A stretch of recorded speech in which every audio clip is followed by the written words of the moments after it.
Baby back ribs in the Ninja Foodi XL Pro air frying oven. And I've got 3 racks right here. I'm not expecting to get all 3 of them in there, but we're going to find out how many you can get in. And then we're going to do them low and slow in the beginning. I'm going to wrap them in parchment paper, put some aluminum foil on them, put a little bit of Killer Hogs BBQ Rub on them. And then at the end, we'll unwrap them, put some of this New Belgium brewing barbecue sauce. This is fat tire. I'm going to put on 1 rack of them. And then I'm going to put Voodoo Ranger on the other. It's a new sauce. I think they've got 3 or 4 of them on the market, but that's the 2 I got. And we're going to see just how well this does. I'm John Sanders, also known as Jelly 007. Let's air fry some baby back ribs. All right, here's what we're working with. It is baby back ribs from Sam's Club. I got 3 racks, and the plan is I'm going to open these up. I'm going to get the membrane off the back, and then I'm going to cut them down to fit. Best method to get as many as I can in here yet. I'm not sure how I'm going to do that yet, but I will. You'll see in just a minute. And then we're going to cover them or coat them fairly well with this Killer Hogs BBQ Rub and some parchment paper and some aluminum foil. So I'm going to get some of that started, get these cut down to fit. I'll bring you back in just a second and show you what I ended up with. Be back.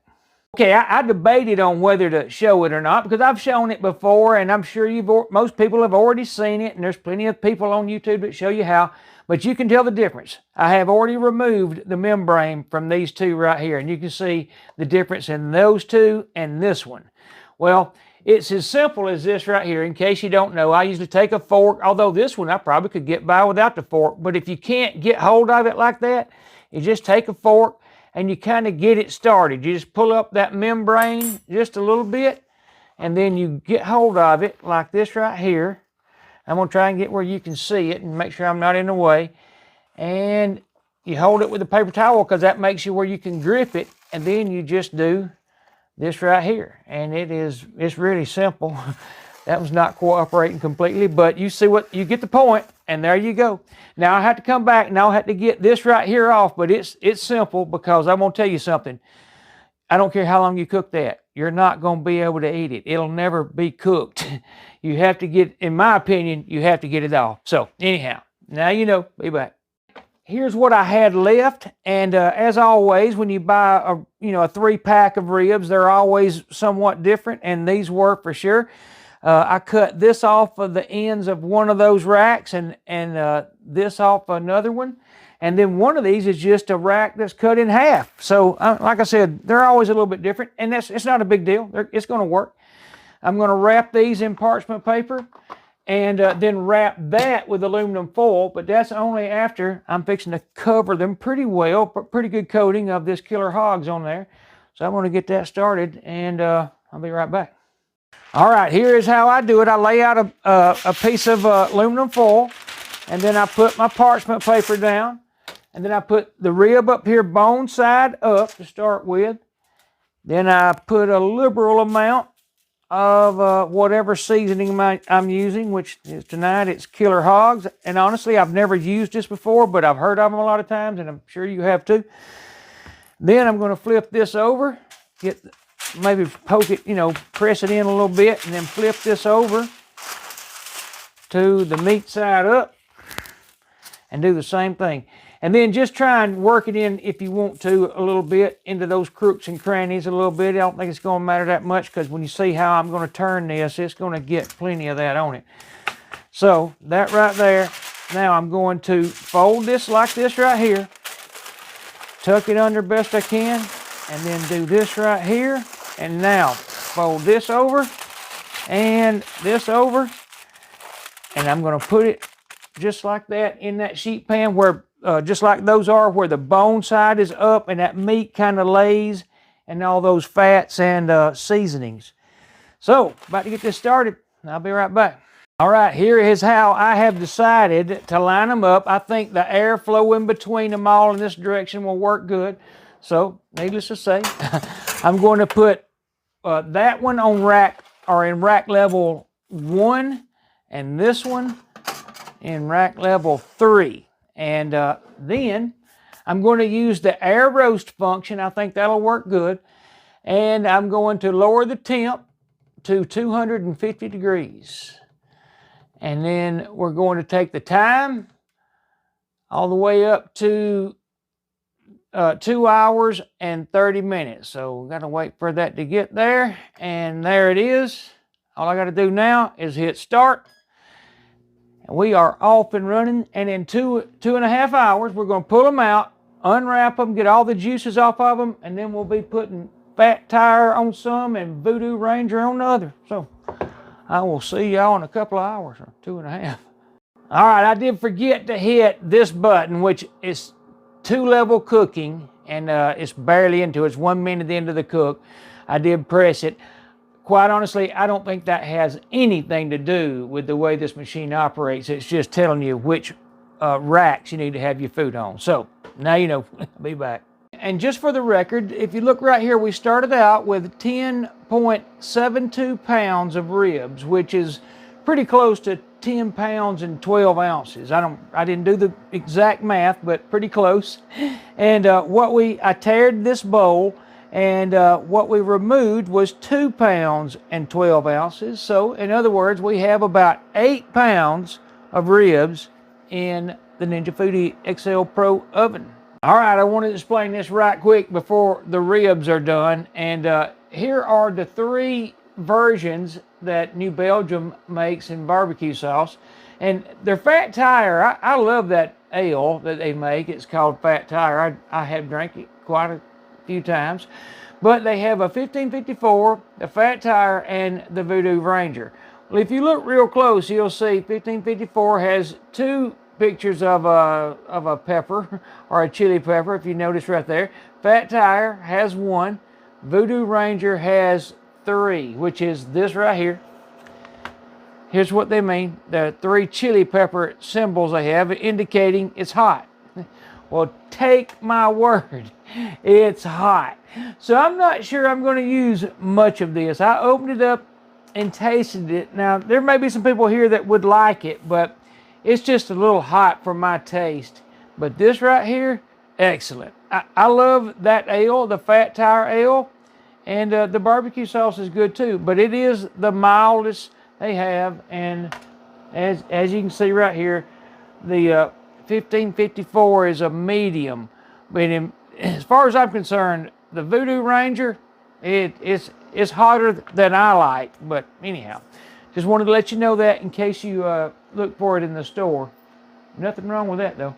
So, just a minute, those will be ready, and we're gonna put some of those on there and put them back in there and get them kind of caramelized. We'll be back then. Okay, we are coming up on the end of the 2.5 hours, and there it goes. So what I'm gonna do is open this up, take these out right here.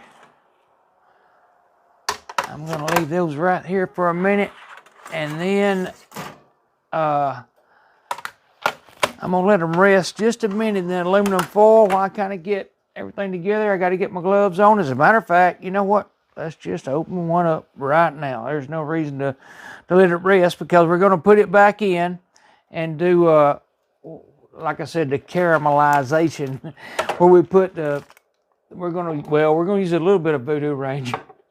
But we're mainly going to use that. So I'm gonna get this set up a little bit different. I'm gonna move this to right here. As a matter of fact, we'll put this here. I don't need these out here. We'll put that there and that there, and let's just see how they look. Make sure you can see what I'm doing, and you can. And there is what they look like, which looks excellent. I think that'll work. And I'm going to dry them off a little bit before I put the barbecue sauce on them, so you get an idea what they look like right here. And I am going to have to kind of get them set up a little bit better and dry them off a little bit, because I'm going to brush that Fat Tire on there. But you can see they look good. That's a good looking. I mean, that would work. That looks good. I'm good. I'm happy with it. So I'm going to get them all unwrapped, kind of dry them off a little bit, and then we'll start rubbing some Fat Tire on them. But there's no need me leaving the camera running, so I'll be back. All right, right there they are, bottom side up. and I'm going to use a little bit of the Voodoo Ranger.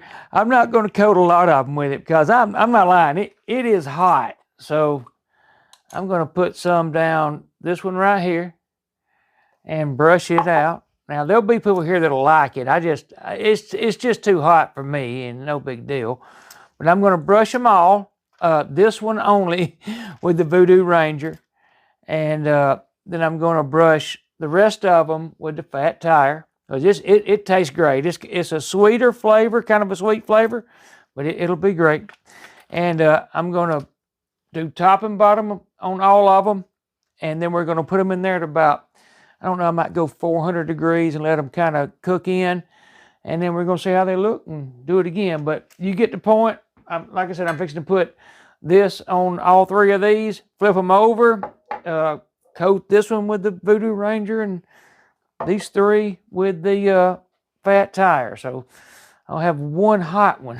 The rest of them will be the mild fat tire, but I'll be back. All right, there they are. Now, I'm not going to lie, they look fantastic. Everything about them looks good. That is a good-looking rib. I'm going to put these on bottom, which the hot one, the Voodoo Ranger, is bottom out. That's how I'm going to remember. Because that one is hot. It is really, to me, it's hot. Now, a lot of people might can stand it, but my opinion is pretty dang hot. So I'm going to get this started at, we're going to take the temp up to about 400 on this, and just let it go about 5 minutes. All I'm trying to do is, like I said, caramelize this a little bit, kind of get the, make it look good, look it shellacked, whatever, and then we're going to bring it out and coat them one more time, and then do what we have to make them what we want.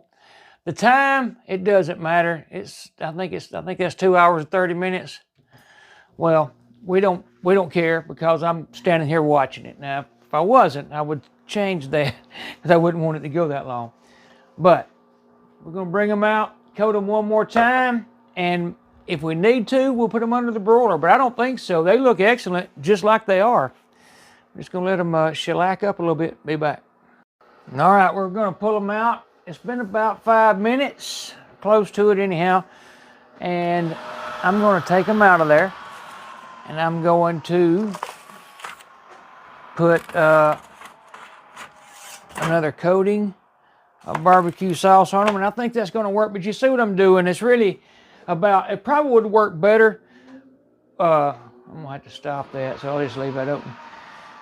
It would probably work better under the broiler, but there's nothing wrong with this. I just want to get it heated up real well, get this in, but you can see it looks excellent right now. Here's what I'm doing. I'm just going to pour it on. I'm not even doing the bone side. I'm just doing the meat side, just like this right here. And then this is my hot one, my Voodoo one. And it's going to be hot, I promise you. I'm going to do that one last. I don't want to contaminate my brush. I'm not big on that hot stuff. I'm not. So this is all I'm doing, though. You can see what I'm doing. It's common sense and no big deal. We're just going to let it bake on one more time at 400 for about 5 minutes or so, or I'm going to kind of watch it and see how it's doing. And then, if we need to, we'll put it on the broiler. I got to get it right for those, those YouTube pictures. Honestly, I think it's fine right now. They would be good to eat at this right now. So, anyhow, let's get them back in. And I'm going to do the same thing again with this one, the hot one, which is bottom out. And this right here. So, we'll close it back up. And it is off and running. Be back. All right, I think that's going to work. I don't see a problem with it. They look good. The ribs they would have been fine like they were before I even put any sauce on them. So what I'm going to do, I'm going to get them out. I'm going to cut them up and get them on the plate, and then maybe put a little more sauce on them if they need it. But I'm telling you, the ribs, there's nothing wrong with the ribs. There's no doubt. They're cooked as good as any oven in the world would cook. I got to make this thing stop running, so I'm going to turn that off. I'm going to get them right here. I'm going to get them on my plate, get ready for some my YouTube pictures and get them cut up a little bit. And then we're going to do a taste test. So I'll be right back. All right, let's cut one right now and see how it looks. And this is the ones I can eat. The ones that are not so hot. But I mean, I'll just show you how it looks all the way around. Absolutely nothing wrong with it. I mean, bones showing, the bones are pulled back a little bit. And I'm going to cut it just like this. Make sure you can still see what I'm doing. You can. And that looks absolutely excellent. Let's see. And it is. That is very tender. Nothing wrong with it for sure. Again, I'm going to get those moved over here. Cut them up. I just wanted you to see what it looked like when I cut one. And I got to keep in mind on that one right there because that's that hot one. Anyhow, I'll be back. All right, here they are. I put a little more of my fat tire on them. I went light on that. Not going to lie. It's a little hot for me. But take my word, these ribs are done absolutely perfect. There's nothing wrong with that. They are really good. They'll cook perfect. And they're tender. They're good. The barbecue sauce is good. Cooked perfect again. I mean, they really are.